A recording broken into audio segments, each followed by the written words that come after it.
Hello friends, இன்றைக்கி ரசம் வைக்க போகிறோம். வாங்க எப்படி வைக்கலான்னு பார்க்கலாம். பெரிய நெல்லிக்காய் சைஸு புளி ஊற வச்சுருக்கோம். 3 தக்காளி எடுத்திருக்கேன். கருவேப்பிலை, காஞ்ச மிளகாய், பூண்டு நச்சு வச்சுருக்கோம்.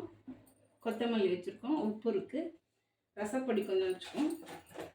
இது நான் வீட்டிலே தயார் பண்ணி அரைச்சது. உங்களுக்கு சேனலில் போட்டிருக்கேன்,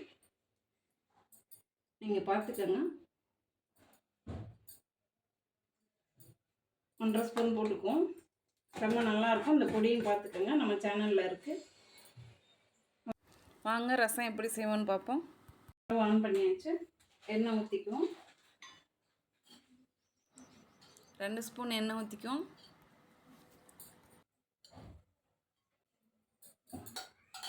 எண்ணெய் ஊற்றிக்கிட்டாச்சு. எண்ணெய் சூடாகட்டும். நம்ம கடுகு உளுந்து சேர்த்துக்குவோம். எண்ணெய் நல்லா சூடாகிடுச்சு. கடுகு உளுந்து சேர்த்துக்குவோம்.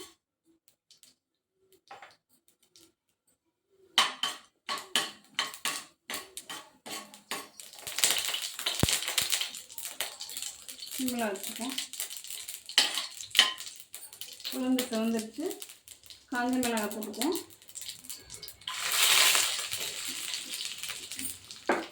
கருவேப்பிலை போட்டுக்கலாம்.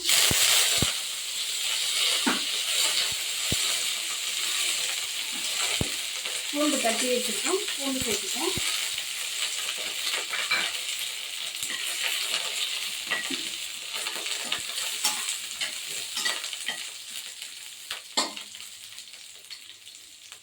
மட்டும் தக்காளி கசிஞ்சு வச்சுருக்கோம், அதையும் சேர்த்துக்கோம்.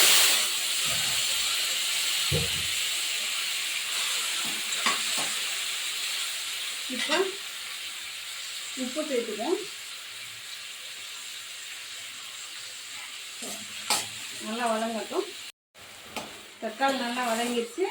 இப்போ சிம்மில் வச்சுக்குவோம். ரசப்பொடி போட்டுக்குவோம். சிம்மிலே வச்சு கிண்டிக்கலாம். கிண்டிட்டு புளி கரைச்சி வச்சுருக்கோம். புளி கரைசலை ஊற்றிக்குவோம்.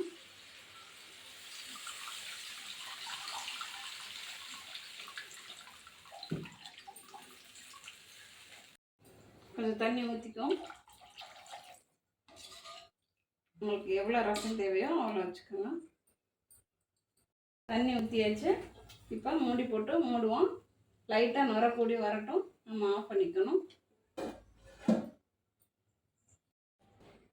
நமக்கு நுரக்கட்டி வந்திருக்கு. கொத்தமல்லி போட்டுக்குவோம். நுரக்கூடி வந்தப்போ நம்ம அந்த கொத்தமல்லி தலையை சேர்த்துக்குவோம். கருவேப்பிலை கூட சேர்த்துக்குவோம். அவ்வளோதான். ஸ்டவ் ஆஃப் பண்ணிக்குவோம். ஒரு தடவை ட்ரை பண்ணி பாருங்கள் ஃப்ரெண்ட்ஸ். Okay, thank you friends.